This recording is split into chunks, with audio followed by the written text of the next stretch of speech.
Eh bien, c'est Macadamor de la Gazette de Rennes-Château. Je suis avec Rudy, donc deuxième partie. Voilà. Alors, deuxième partie, nous parlions de Piob, puisque tu l'évoques, hein, le secret de l'occultisme, dans le livre. Voilà. Je rappelle, donc Rennes-Château, l'énigme s'arrête ici. Ouais. Voilà. Fait une pause. Oui, bah Piob, en fait, ce qui m'avait mis sur la voie, c'est ce fameux bonus de DVD là où on nous explique que les fables grecques se traduisent par la géométrie et que les fables égyptiennes par l'image.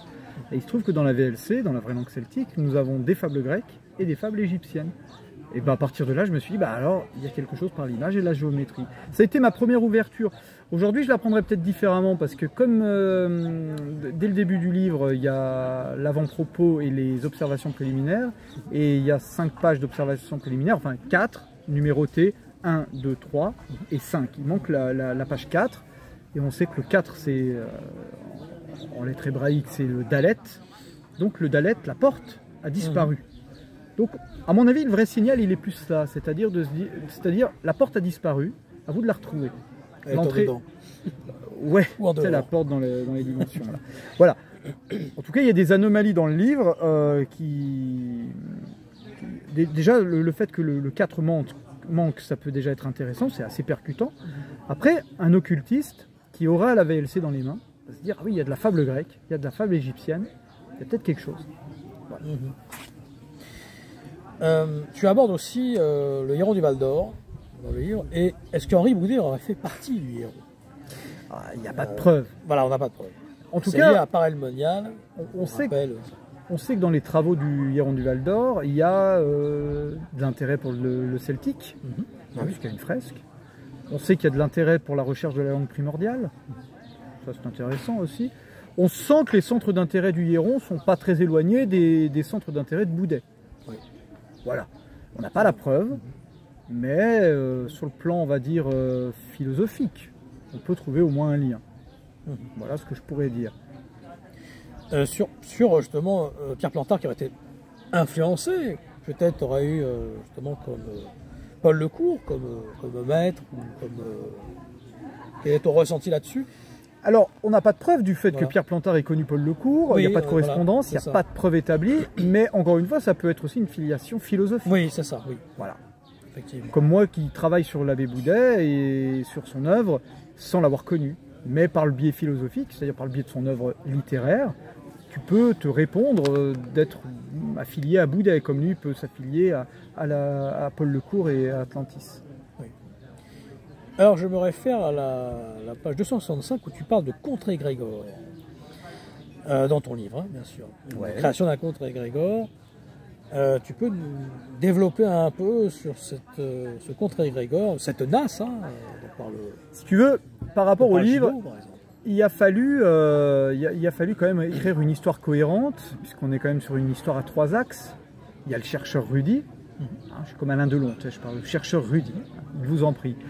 Il y a les 2 personnages du livre, donc Rudy, mais version littéraire, et son ami Cyril, qui existe vraiment, mais encore dans une vision littéraire. Et on a ce jeune alchimiste. Donc il y a 3 quêtes et il y a 3 fins. Et à un moment donné, il faut donner corps à ce pourquoi du comment. Et donc j'ai repris, j'invente rien, j'ai repris un peu les contours de ce qui se racontait, d'égrégore, de contre-égrégore. Il se trouve qu'aujourd'hui, avec tes conférences, notamment sur Argini, la résurgence templière, on se rend compte que les contours que j'avais délimités dans la fin de mon livre sont relativement proches, en tout cas s'emboîtent parfaitement avec les nouvelles révélations qui arrivent. Paraît-il que la parole se libère en ce moment. Cette création de la NAS aussi dont parle Gilles Sandré, justement. Oui, la NAS égrégorique qui est créée par Pierre Plantard et sans doute une NAS volontaire par rapport à une autre NAS égrégorique. Ce plus et ce moins, peut-être que Argini en plus ou en moins, et Rennes-Château. Et puis Gisors revient aussi au milieu. Alors, est-ce qu'on peut considérer l'histoire en 3 axes, c'est-à-dire la résurgence se produit à Argini, ça ne marche pas, ça s'est relancé par Gisors et là Plantard en est, et finalement ça ne marche pas aussi bien, ou alors peut-être qu'à un moment donné il y a une scission dans cette résurgence, et qu'il y a un groupe qui reste sur Gisors et Argini, et un deuxième groupe qui se fait attaquer, et qui décide de créer un contre-égrégore avec Rennes-les-Bains. Ce qu'évoque aussi Jean-Patrick Courtage Parce que dans de toute façon, tout nous ramène à Rennes-les-Bains. Hein. Rennes-le-Château te ramène à Rennes-les-Bains. Et, comme les propos ont été rapportés par Monsieur Sandry, Pierre Plantard aurait balancé l'affaire de Rennes pour contrer des groupes antagonistes. C'est ça.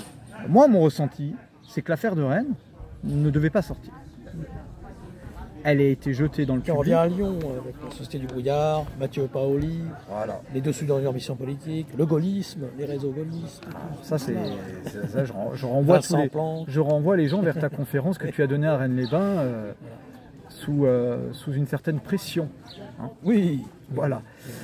Donc, moi je suis convaincu à l'heure d'aujourd'hui que la VLC de toute façon ne pouvait pas être comprise par quelqu'un qui n'était pas occultiste, qui n'était pas dans ces milieux-là. Aujourd'hui, on peut la comprendre parce que c'est sur la place publique et automatiquement, tu sais, quand tu essayes toutes les combinaisons, il y en a une qui fonctionne. Mais la VLC en 1886, en 1938, elle est totalement oubliée du grand public, mais pas de certains cercles, puisque on sait que Boudet l'a envoyé à certaines bonnes personnes. Il l'a envoyé à Dabadi, château d'Abadia, hein, quand même. Voilà. Il l'a envoyé à Grasset d'Orsay, on a les preuves, hein, donc elles sont publiées. Et il l'a déposé à la bibliothèque municipale de Carcassonne parce qu'il a voulu que son héritage subsiste à travers le temps. Tu sais, tu fais 1000 livres où t'en fais. Tous les livres sont détruits, on sait qu'à ces 3 endroits au moins, on est sûr que son livre allait subsister. Et c'est le cas, il a subsisté, et on l'a aujourd'hui. Donc la vraie langue celtique, à mon avis, n'est pas l'aboutissement d'un processus, c'est une matérialisation de ce qu'était l'affaire de Rennes. Mais à mon avis, elle est connue déjà de bien avant, et elle est encore connue aujourd'hui par certains. Voilà. Sur le Dru de Menton, tu peux développer un peu ce lieu particulier? Le Dru de Menton donc, se trouve à la limite de Rennes-les-Bains en cartographie, mais même à l'époque, hein, parce que les contours de Rennes-les-Bains, la commune de Rennes-les-Bains n'ont pas changé. Elle est à la limite, dans les hauteurs de Sougraigne, mais toujours sur le territoire de Rennes-les-Bains. Et c'est un site qu'on trouve avec la rotation de 138 degrés. À 138 degrés, on tombe dans une zone de grand mégalithe, voilà, naturelle sans doute, mais peut-être un peu réaménagée. Et on va trouver une place circulaire sur laquelle il y a une stèle. Le mot stèle est très important.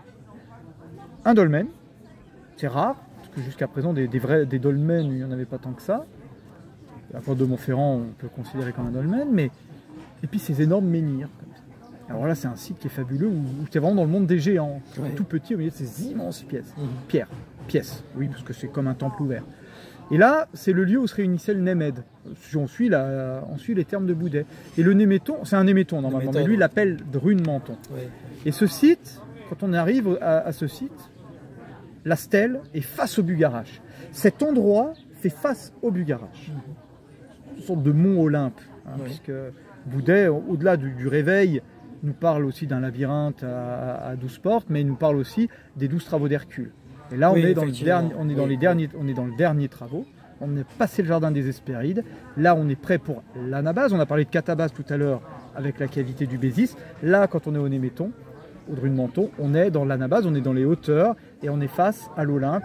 Et là, on va faire notre dernière mission de l'homme ailé, si tu veux. Voilà. Donc, ce site est, à mon sens, très, très, très important, en corrélation avec le reste. Le cromlech n'existe pas concrètement. Il y a les sites qui sont alignés, la carte que Boudet nous donne avec sa clé nous permet de retrouver tous les endroits du cromlech. Il y en a d'autres, à mon avis, j'ai pas tout fait, mais le cromlech n'existe que par la pensée. C'est la personne qui est dedans et qui le conceptualise par l'idée, on est dans une vision idéaliste, par l'idée, il le ressuscite, puisque les lieux s'alignent par la pensée. Voilà. Pas bêtement, enfin je vais dire bêtement non, mais un cercle de pierre levée. On est vraiment sur des sites très très très intéressants. Les travaux d'Alain Féral que tu évoques, hein, ces formidables dessins, tu peux nous parler un petit peu de son travail et puis ce qu'il a apporté? Alors, Alain Féral, à mon sens, est l'élève de Pierre Plantard. Oui. Il est le dernier mage de l'affaire de Rennes. Pierre Plantard, c'est ce que je démontre dans le livre, va lui donner la clé de la VLC, la clé géométrique qu'on obtient par la page de titre, c'est tout expliqué dans mon livre. Cette clé, tu la superposes au dessin de Clé du Royaume des Morts, et tu te rends compte que tout est structuré selon cette clé. Et ce qui est très étonnant, c'est que dans Clé du Royaume des Morts, on ne nous parle jamais de la VLC. On n'est que sur Rennes-le-Château. Oui. Sauf que la clé structure le livre. Et dans la préface de Clé du Royaume des Morts, Spatz et Gotz, hein, qui sont les deux auteurs de ce livre. Bon, on sait que ce sont des prête-noms, puisque c'est Alain Féral, mais peut-être qu'il y a une deuxième personne. Il nous dit dès l'introduction, les plans et la disposition des dessins nous ont été suggérés. Ça veut bien dire qu'à un moment donné, il y a une intervention extérieure à l'œuvre de Spatz et Götz. Peut-être que Götz a suggéré à Spatz ou Spatz à Götz, peu importe. Toujours est-il qu'il y a une disposition qui a été suggérée par quelqu'un. Et quand on place la clé sur les dessins, ben, on comprend qui a fait quoi. Plantard avait la clé, il l'a transmis à Alain Féral, et leur travail a été de perpétuer, si tu veux. Et Gino Sandri, dans une conférence, passe quand même un bon moment de sa conférence à nous expliquer que les travaux d'Alain Féral sont toujours ignorés des chercheurs, et que les gens feraient mieux de s'y intéresser. Donc là, on sent qu'il lance une grande perche. C'est pour ça que je me suis intéressé à ça. Moi qui suis dans le dessin et tout. Et comme Pierre Plantard était dessinateur industriel, très facile d'élaborer des matrices. Tu prends une feuille, tu places une matrice avec la clé, et tu dis à Alain, maintenant Alain, bah, tu me fais les dessins là-dedans. Et tu suis bien les traits. Hein. C'est comme ça que ça se passe. Alors parle-nous du 613. Peut-être par rapport à une certaine route. Oui, sans en dire. Le flanc nord du Cromlech est protégé par délimité, on va dire, par la route. Oui, 613 parce que tu veux m'amener au tombeau des Pontilles avec l'Arcadie et tout ça, oui, je comprends bien. L'anagramme de Dieu, cycle 22. Ouais, alors moi je n'irai pas là-dessus. Je pense que c'est plus... oui, le tombeau des Pontilles est bien postérieur au tableau de Poussin, mais je pense que ceux qui ont créé tout ça, on fait une sorte de bande publicitaire, on crée un tombeau et on vous dit, vous voyez, là vous avez le tombeau, derrière vous avez l'Arcadie, comme sur le tableau de Poussin. L'Arcadie, là où... bah oui, puisque même en Arcadie j'existe, la mort existe, c'est-à-dire, bah voilà, il faut mourir symboliquement pour ressusciter, voilà, on a tout ce cheminement, on va dire, un peu occulte. Puis les deux cités aussi sont reliées par la route 52. Et puis il y a la réseau, genre 52. Il y a ce 52 qui revient souvent. Oui, c'est vrai, tu me le fais remarquer. Oui. Bah, faudra chercher. Hein. Oui. Voilà. Tu m'aurais dit 51, j'aurais pensé au pastis, mais ça ne nous menait pas à grand chose. Ouais, 52, bah, vous chercherez. Hein. Moi, j'ai pas trop d'idées là-dessus. Mais tout le monde le sait, de toute façon. Ouais, peut-être. L'or de Rennes, ce serait la lumière, on va dire, de Rennes, hein, parce que c'est. Oui, alors ça c'est plus intéressant, oui, parce que là tu m'amènes sur les routes. Je pensais que tu allais m'amener à la route 66 avec Eddie Mitchell, mais non, pas encore. On ne fera pas. Mais toujours est-il, l'or de Rennes, il faut l'entendre comme ça. Ouais. C'est l'or, c'est la lumière et la lumière de Rennes, la lumière de la reine. Donc il y a peut-être un petit côté féminin sacré et la lumière. De toute façon, il y a quand on va passer à trépas, on n'emmènera rien. On emmènera les souvenirs, l'amour, peut-être la lumière qu'on aura trouvée sur Terre va peut-être nous éclairer le chemin hein, jusqu'au paradis, symboliquement, mais le fait de se rectifier, tu vois, de nous aligner avec le divin, la lumière divine, à mon avis, c'est ça le vrai enseignement. Alors par contre, si tu le prends au premier degré, l'or de Rennes, c'est le trésor de Rennes. Donc forcément, le matériel. Donc c'est le piège. Ben, tu te rends compte l'ambivalence de la phrase? C'est là où on voit dans la nasse, parce qu'en fait il y a une résurrection du Cromlech, la résurrection, et puis contre une machination. En quelque sorte, on peut voir ça comme ça, comme il y a le silence de l'apprentissage. C'est vrai. Ah, c'est pas bête. Ah, effectivement, oui, en voyant la chose comme ça, je suis assez d'accord. À étudier. Comme il y a le V qui revient de la voix. La voix qui est la voix, mais qui n'est pas la voix, mais qui est la voix. Des veilleurs. Chaque voie peut être bonne, puisque finalement, on a parlé de grands virages. Je crois que le Cromlech est surtout un grand rond-point hein, dans lequel il faut tourner. Alors, pas comme dans le sketch de Raymond DeVos, parce qu'à un moment donné, pour s'en extraire du sketch de Raymond DeVos, il va falloir trouver la lumière. On ne peut pas sortir sur les côtés, mais on va peut-être sortir par le haut, finalement. Hein, c'est peut-être ça. Le 13 or. Ah oui, parce que nous avons les 12 heures. On y vient, l'horloge. Oui, parce que le trésor, c'est la 13e heure. Voilà, 13 or, la 13e lumière. Alors, est-ce que c'est le centre du Cromlech ou est-ce que c'est l'heure du Serpentaire? Il y a le serpent vert aussi. Ouais, le serpent vert. Sur une conclusion, ce livre était l'aboutissement de quelque chose peut-être qui va t'amener à autre chose. Parce que le lecteur se dit, l'énigme s'arrête ici, mais tout ne s'arrête pas d'un coup. Alors si on regarde l'affaire d'un point de vue totalement matérialiste, ben, l'abbé Boudet nous pose une problématique de redécouvrir le monument celtique par la langue universelle. Effectivement, ben là on ne peut pas dire le contraire. On a, par le biais de la langue mathématique et géométrique, retrouvé le cromlech sur le terrain. Donc, si on est sur une problématique totalement matérialiste, l'énigme peut s'arrêter ici. Cependant, l'énigme elle est très tentaculaire. Et puis elle est intérieure, l'énigme. Mais je t'ai parlé tout à l'heure de la porte cachée. Maintenant que vous avez délimité le temple, il faut trouver sa porte. Et là, c'est une autre paire de manches.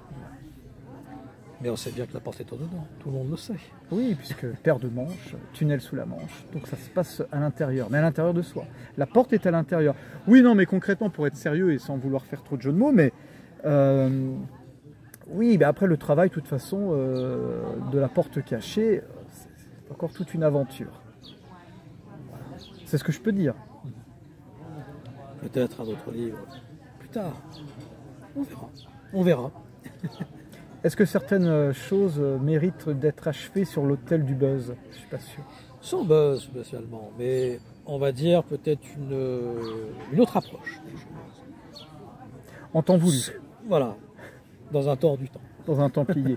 Dans un templier. Eh bien, merci Rudy. Et mais de rien. Et à bientôt. Et au revoir. Au revoir.